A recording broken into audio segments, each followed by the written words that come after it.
I'm Laura, and this is What's Left. When I said, hey, hey, what's wrong with you? I want to turn you round upside down just to see you smile. You know I'm gonna be there, want to be more.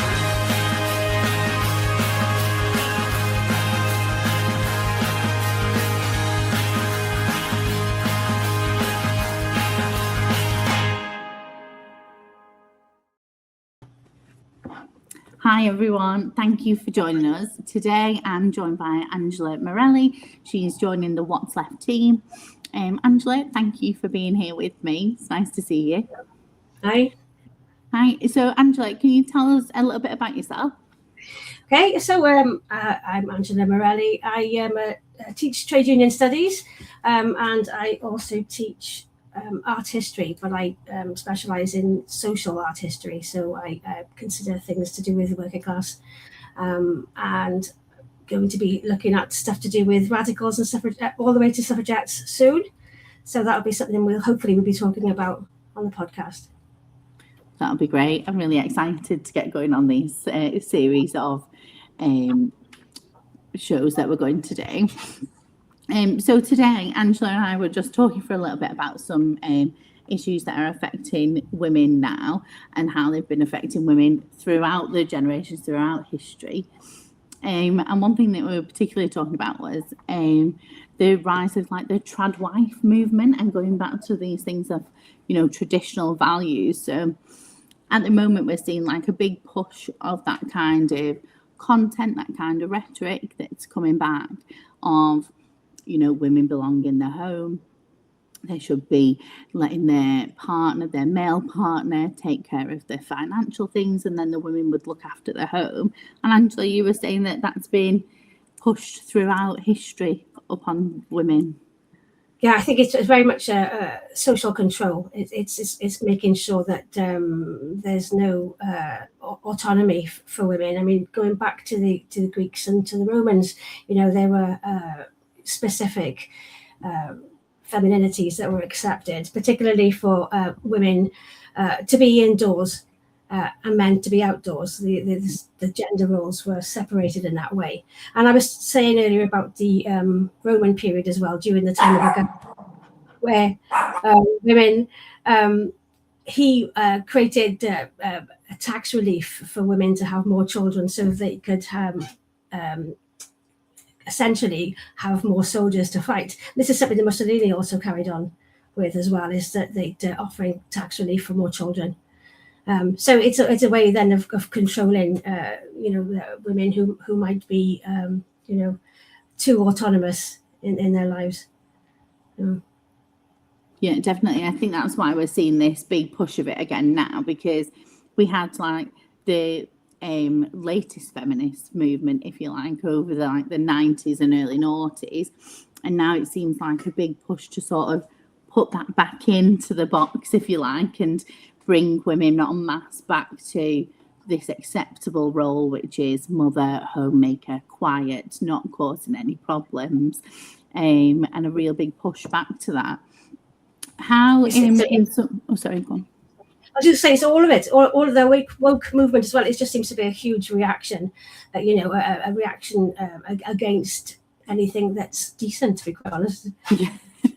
That's it, when women are getting this sort of autonomy, like being able to now own homes, own property without the signature of your partner or your father, or, it's only really recent that's realistically in history that's been able to happen. And going back not too long ago, where women would need a signature of your husband or your father again for like a passport or a bank account, to have those types of things.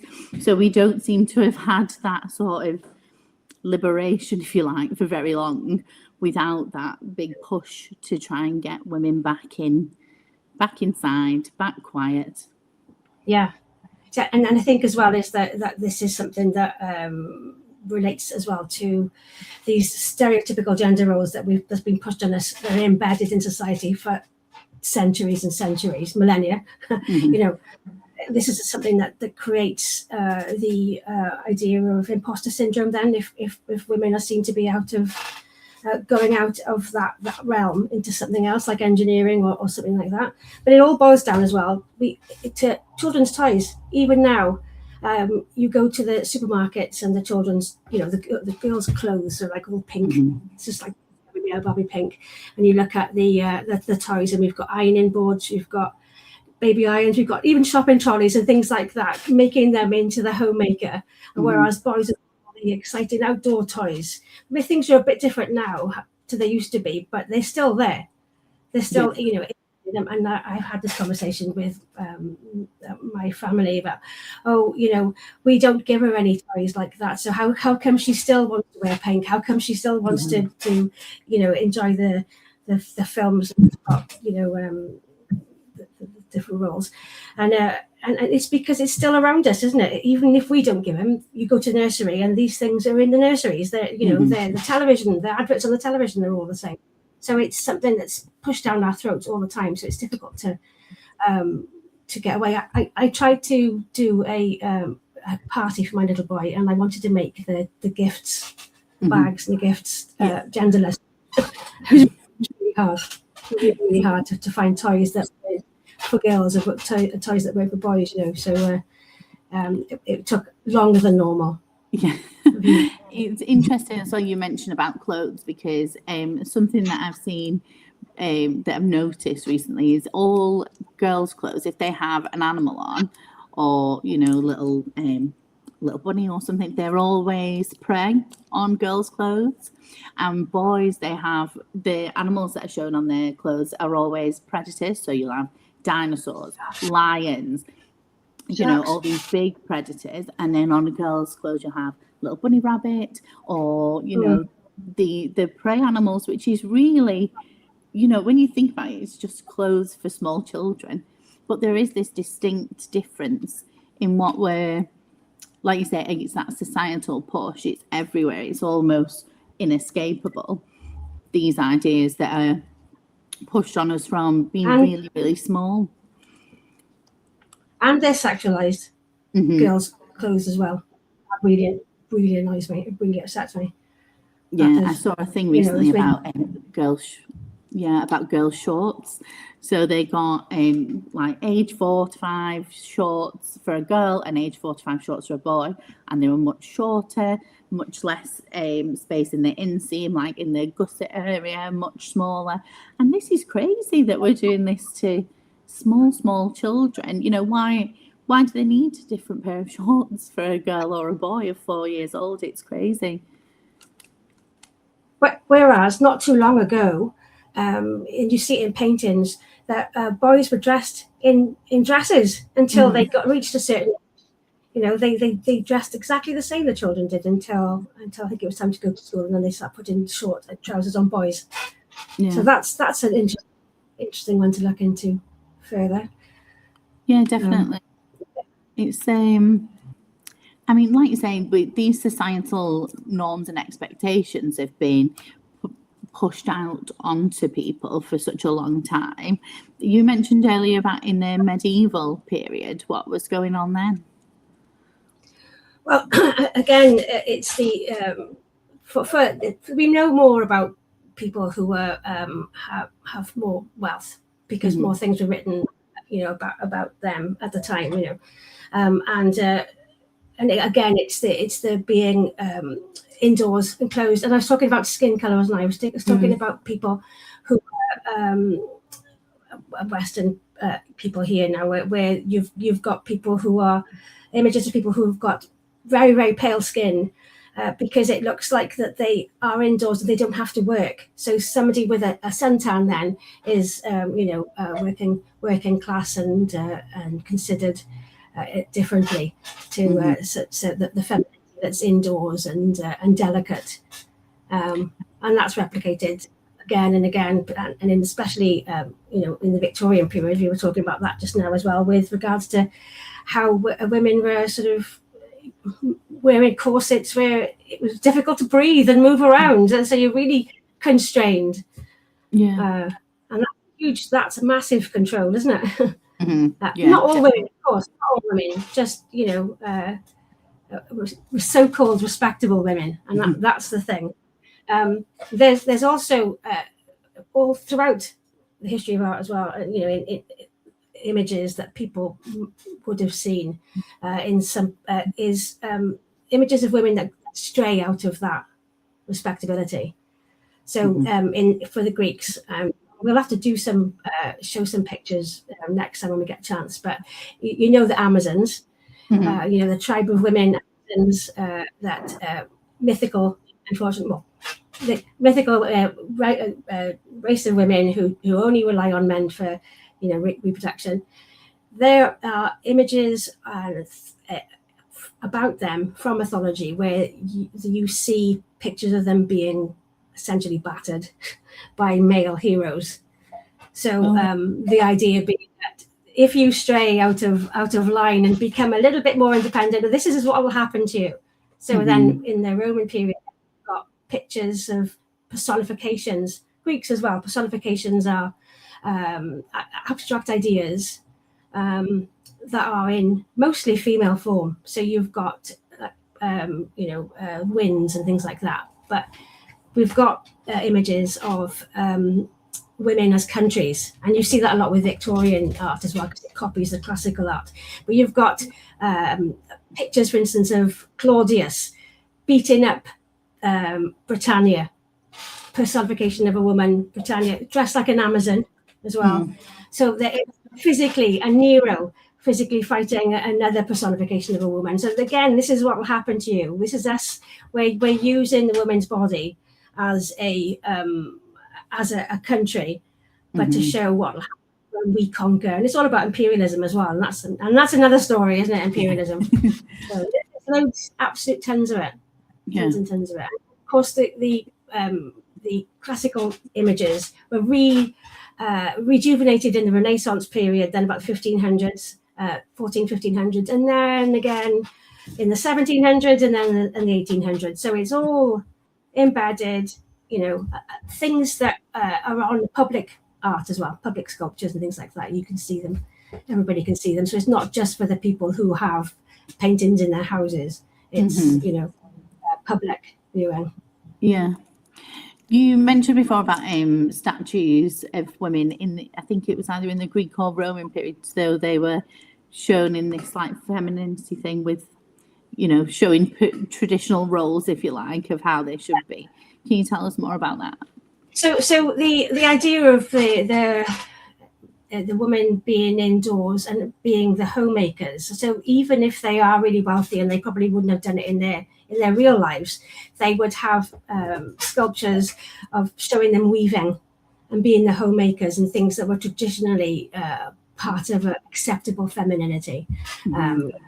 So that would be acceptable for a woman's role, is to be the homemaker and have lots of children as well, as I was saying earlier. So that's it. So nothing's changed. It's that social control again, isn't it? Yeah. About keeping women in their place, essentially. It wasn't at the beginning, when you see sculptures and stuff in the Greek period, it wasn't until quite later on that they started showing women nudes as well. So this is an interesting one. They showed women's bodies, but they weren't fully nude. The most beautiful for them was a young man just before they had they were growing up to have their first bits of moustache and stuff. Right. So they were the nudes, perfect epitome of beauty. But women's bodies then were shown wearing diaphanous clothing. So they were covered, but the clothing was really, really thin, and you could still see the figure underneath. And then later on, towards the 200s, they started doing the nudes, female nudes. So it's interesting. So it was like an afterthought. Yeah. It's interesting. Oh wow! I wouldn't have thought about that actually. That's really interesting. So the statues in the Parthenon, in the Elgin marbles and things like that, they would have been, covered, diaphanous clothing covered. So they were like, second class to the male figure. Yeah, not quite as beautiful as these As the young men. boys. That's Oh wow. Yeah. It's funny. I was just thinking when you were talking about, like the idea of the most beautiful or the most, the images that we'd see in art. So, thinking that, someone who had a larger body or very pale skin was considered really beautiful because it shows that affluence of not needing to be outside and being able to eat more food. And it's funny that, now we associate the most beautiful images of women that were put forward as the ideal are very tanned bodies that are able to go away and travel, and are very, very thin or very slim bodies. So it's funny that that's completely sort of turned on its head just through what's normalized in society. Because you look at Rubens' work, which is like the 1600s. I'll have to, look up. But you've got much more voluptuous women. The needs that there are much more full figure, and I'm assuming that is to do with being able to have more, literally more food, and why they were fashionable in that way. Yeah, pretty rubbish that the shapes of our bodies were objectified, really. It's just that's what it is. It's objectification, and nothing's changed, really, has it? And you were mentioning earlier about belly buttons. Oh, yeah. Sorry. It's interesting. I'd like to. First belly buttons were pierced. I never had the courage to have my nose pierced twice, but I never had the courage to pierce my belly button. So it's funny that we're told there's a multi-billion-pound industry making women have insecurities that then they can sell you a product to fix. So the belly button cover is the latest thing that I've seen out. So if your belly button is ruining your outfit, or you can see your belly button through your clothes, you can now buy this silicone little patch to put over the belly button, so that it's no longer a problem for you. And it's wild that we're, all of the things that we've been told are problems with our bodies, which are actually just a natural part of having a body. So cellulite, maybe you've got rolls or wrinkles or any of these things, and it's to sell you there is a problem with you and your body. You must buy this product, this cellulite cream, get Botox, do all these other things. And it's really, I think it's a real sort of state of this, an image of the state of society, where now we're at the point where your belly button is a problem. Have we run out of all these other problems that we can be told we've got, and that now we're at the belly button? But it's just crazy. It's just to sell you something else. Here's another one. Yeah. Years ago, you're far too young to remember this, but there was a woman called Nana who sang 99 Red Balloons in the 80s, and she is European. I can't remember where she's from exactly, but she had hair under her arms, and the fuss the papers made about the hair under her arms and stuff, for goodness sake. And of course, your legs as well, and why what is the point of having to, why is it important to shave them? There's been sort of a bit of a movement back to allowing our body hair as women to grow back, and the commentary around it is just so awful. So people, you'll see an interview with someone maybe, and you see they've got armpit hair, and the comments that you see on there are so awful. And this might be like a really successful actress or comedian, whatever, and then we just see that bit of hair, and ultimately the opinion then is changed of this person because they've dared to grow some body hair. This is, again, it's also it's women in general. Look at the way that politicians are targeted, whether you believe in their politics or not. The interest, the whole thing is to sort of diminish their career diminish anything that they say, but let's just focus on their trousers, shall we? Let's look at what shoes they're wearing. Oh no, look at those shoes. You know, it's just absolutely appalling. And we were talking about this earlier, language. You know, somebody who's assertive, they're going to be feisty or they're going to be sassy, you know, but if it was a man, they wouldn't describe them as that at all. No, so just driven, committed, all these positive words that they have if it's a man in these positions or with these attributes. It's really damaging. It's really damaging where you've got this huge, because now, because of, you know, you're mentioning about social media and stuff, then that's a massive thing. I didn't have that when I was growing up, thank goodness.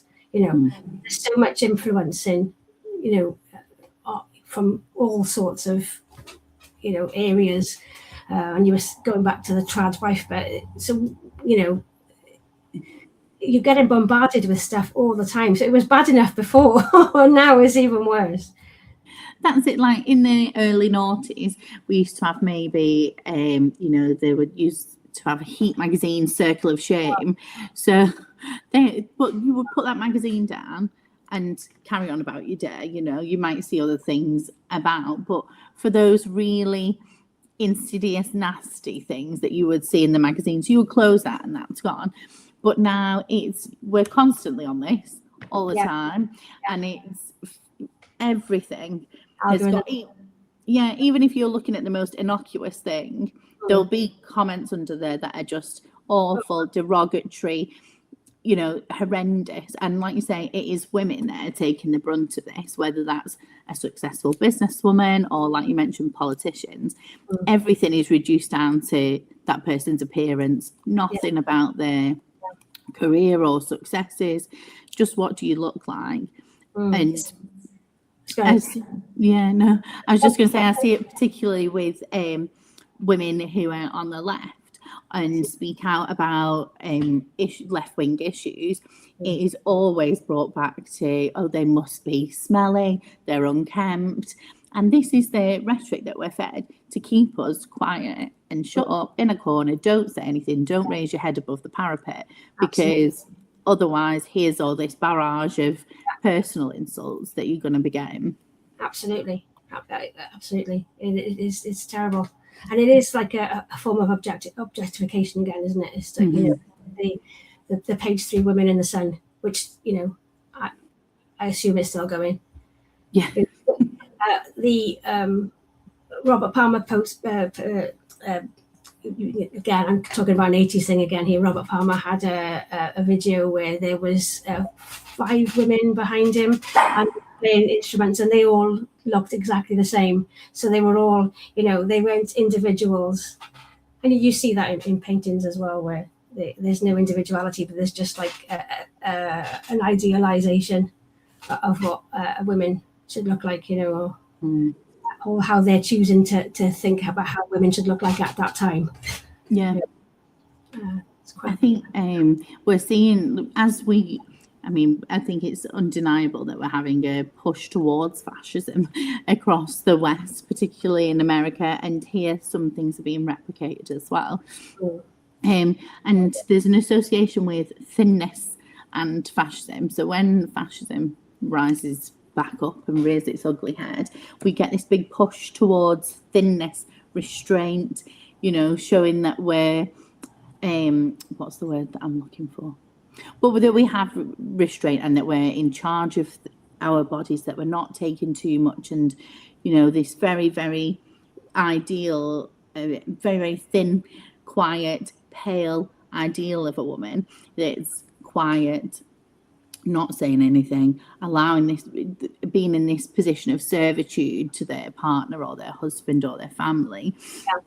And we're seeing a big push towards that again, I think, in media, in, you know, television, films, and on social media, this big push again towards very, very thin, very quiet, subservient women. But fertile. Gotta be fertile. Gotta have those childbearing hips, though, if you can do that. Yeah. Yeah, oh, absolutely, because it suits them, doesn't it? It suits them completely to keep women in that position, and with, you know, with most people actually, they don't want anybody to speak up, do they? You but women to have any particular pressure to have opinions. This is what's so worrying, when you have women who will vote for people they shouldn't vote for, because you're damaging yourself.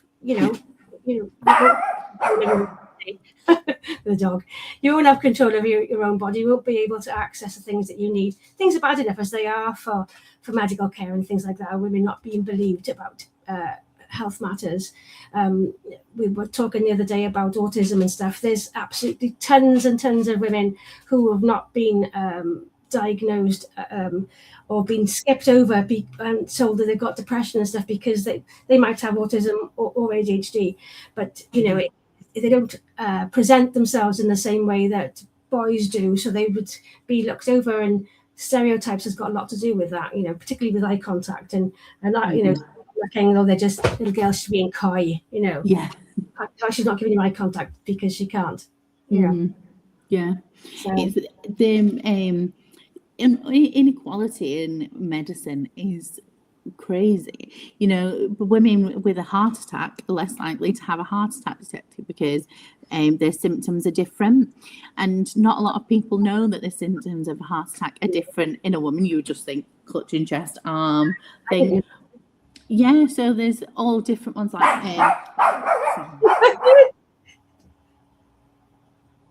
Rosie. This is chaos, isn't it? But I think another thing to consider as well is intersectionality, because that makes a massive difference as well. So where you've got the sex discrimination, you're going to have other discriminations happening at the same time, which makes it even more complex and upsetting. Yeah, of course. I'm just going to pick this dog up. This is Rosa Luxemburg. There's a window cleaner outside, so she's absolutely furious. That's why she keeps barking. So apologies for any barking that has been heard. But yeah, so the symptoms for women, they can be like nausea, things like that. Maybe you might get a pain, but it will go, a cough, loads of different. I should get them up. Oh, it's just me. Oh dear. So as we were talking about intersectionality, then I think it's a really important thing to consider, because you've got multiple layers of discrimination there. Intersectionality, then the phrase coined by Kimberly Crenshaw, brilliant American activist. I'd love to have her just come on speak on the show. So we've completely lost Laura for a minute.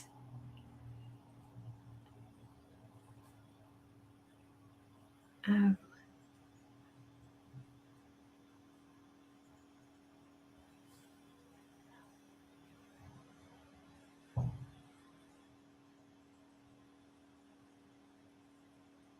think we're going to have to obviously edit this better.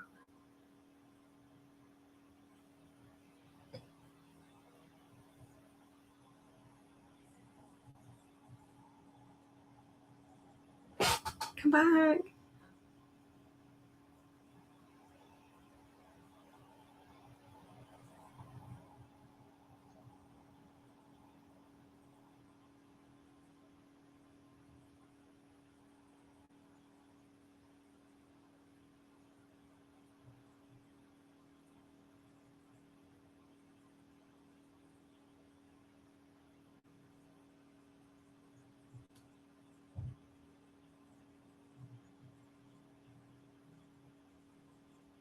My picture's lopsided.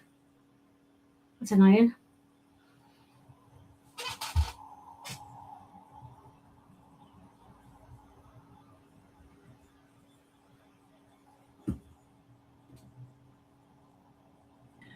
Well, I'm so sorry. I haven't got a clue.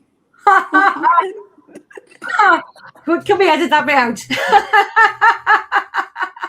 I just clicked off the page to look at symptoms of a heart attack in women, and then I was rambling on talking about it for ages. And then this is really. Angela's not said anything. I wonder if she doesn't think that's interesting.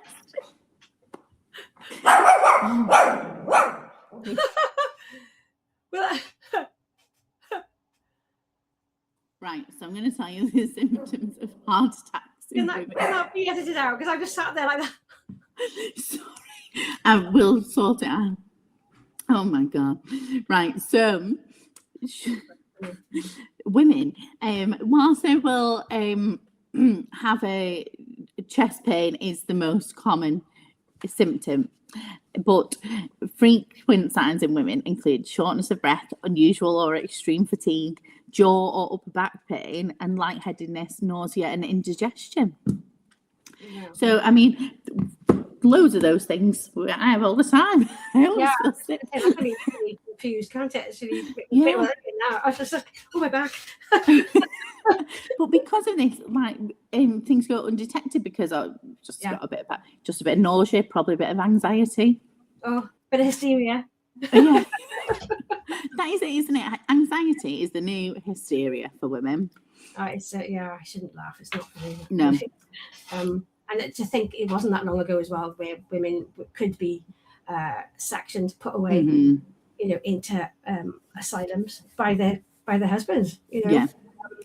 And women, when my sister was training to be a nurse years ago, I went with her to a place in Bridgend hospital, a psychiatric hospital, and there were women there who were in their, you know, they were elderly women who had been put in that hospital for ridiculous things, you know, like one, you know, for what did they used to call them, moral imbeciles, for women who had children out of wedlock and things like that, you know. So there was all sorts of terrible people institutionalized all of their lives. I think the other woman had OCD. She used to wash her hands all the time. And I think the whole lives spent in hospitals like that, you know, terrible waste. That's it. And just the potential for abuse of that as well, which absolutely was going on. You know, if you were difficult or causing a bit of a problem. Oh, yeah. Yeah, there are lots of images of women. I was talking earlier about the suffragettes and stuff. There's lots of anti-suffragettes and anti-women images, that, especially in like cartoons, like in Punch and things like that. I'll be able to show you some of those. But it's really interesting because the way that they depict women is always really ugly. They use the facial expressions and things like that, and the way that they're clothed and things to make, you know, if you are an intelligent woman, a blue stocking, for instance, that's a good example. You know, you'll be considered to be ugly, and nobody will want to marry you, and you'll be on your own, you know, and that sort of thing. So it's threats, really, is it? Threats of so you're not allowed to have a brain. You're not allowed to think about anything, and you're not allowed to have any opinions of your own, sort of thing. And end up being, and there's loads of Chartist women depicted like that too, and it'd be good to show them that are out there. There's quite a few in the British Museum. Satirical prints, really good. Satirical 18th century prints showing all different types of women. Be interesting to look at. Yeah, I think we could do a whole show about that, like depictions of Many women. Yeah, yeah, we could. Anyway. A whole series. Definitely. Oh wow. Sorry about the old incident before. I just so. I also wanted to talk about the continued sort of how women are portrayed. You know, we're seeing with the MAGA movement and things like that. We're seeing again that portrayal of very subservient women doing as they're told, looking at highly preened, you know, absolute perfection to go out and stand in these roles that are supporting things that are actually oppressive to them. You know, we're seeing a huge rise in like anti-abortion legislation and rhetoric being put out, and I think there's been a lot in America, and I've been reading recently about a number of fatalities of really young women, you know, because they haven't had access to abortion. And abortion healthcare, and we're seeing that come over here a lot now. We're seeing some of these young streamers talking about that. There's one particularly, I think his name's Young Bob, who's particularly heinous, and he's talking a lot about anti-abortion, and with Nigel Farage and a lot of the people that are supporting and bankrolling him have also got this anti-abortion agenda. And it seems to be like a big pushback to keep us sort of pregnant and barefoot and, subjugated, really. Absolutely. And then, so they want people to have children where they might not necessarily be able to support children. And so what about giving them support? Will they give them support? No. Well, they give, they don't want to give benefits to anybody. So, essentially we're going back to the, Victorian period, where you have to fend for yourself, where there's no support net. It's just appalling, really appalling, and it's, let's just hope that they don't get any.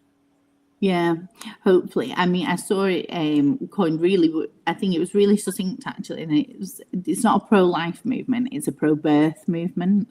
So once that baby's born, there's no consideration. Then, like you say, if your family hasn't got the resources, there's a real reluctance to help anyone, and anyone that does need or rely on that help is really vilified and treated like some kind of pariah. Yeah, absolutely. So it's just about getting them to the birth, and then they lose interest then in actually the rights of this child. I think the whole atmosphere in America is really scary at the moment. You're right about the image of the women that are around those political circles. We have women in our political, but it's the type of women that they have. So they're all like these magazine type women, aren't they? They're women that are all sort of picture perfect. But then at the same time, then you've got the horrific Epstein story where people are being rich and wealthy people are being protected, and some of the survivors who've been, and I've watched them on television, are fantastic. They're brave and amazing, but there's so many more people who have not come forward, but they have exposed some people. Their families didn't even know that they were victims, and they've been exposed. So they're deliberate double standards where they're protecting predators and dealing with is horrendous, and especially when they are or were sort of supporting people like Andrew Tate as well, sending over planes to go and get him and stuff, and it doesn't give women a very good, this is how much we think about women. Yeah. Not, of course, I mean, not everybody's like that, are they? I mean, just this particular clique. I think is a good term, clique.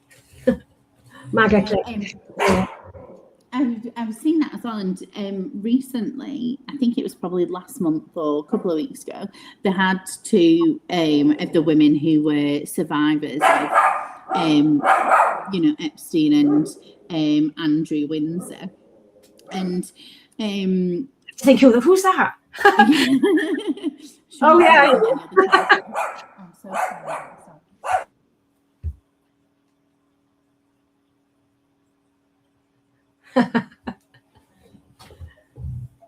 Naughty dog. There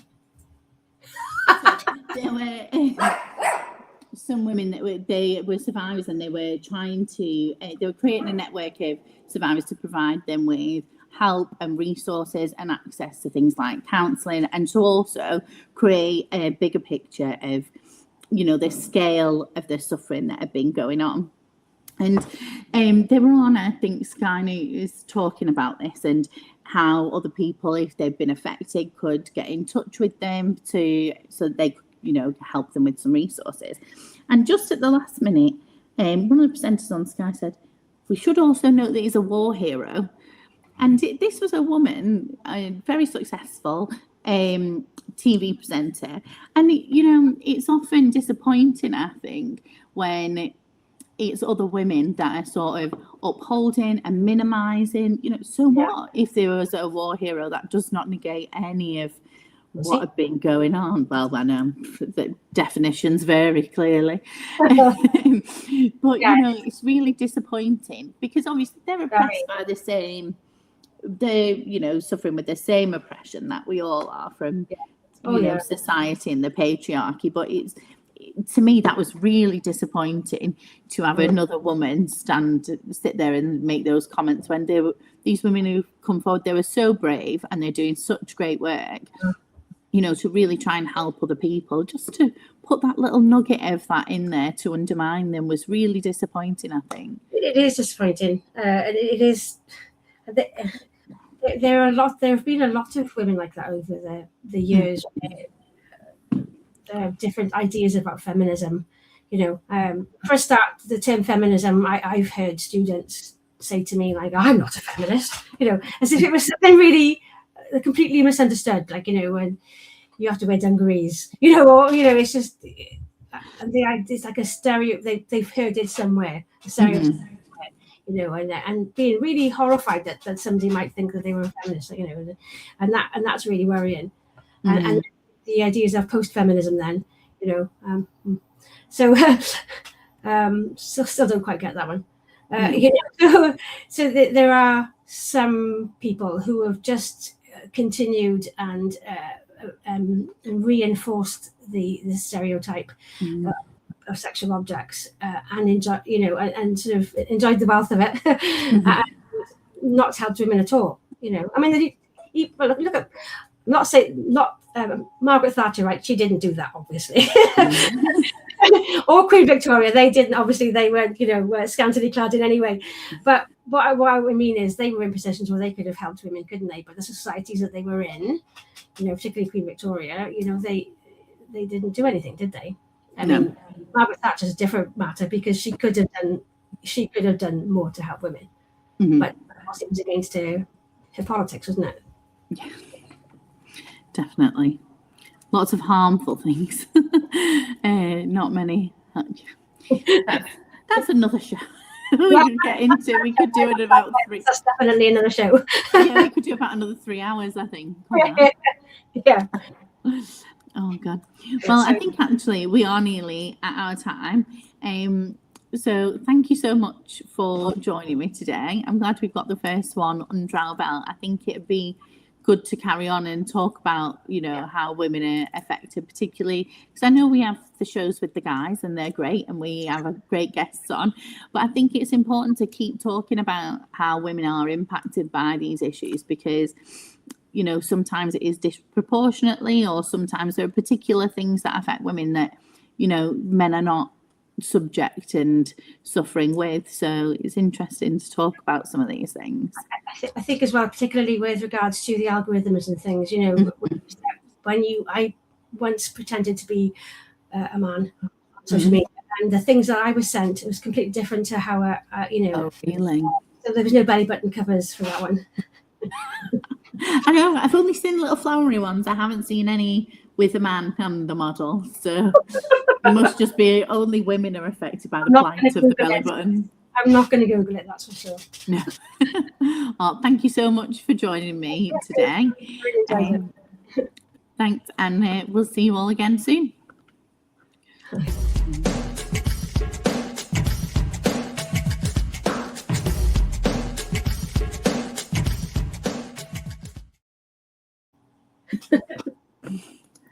Fabulous.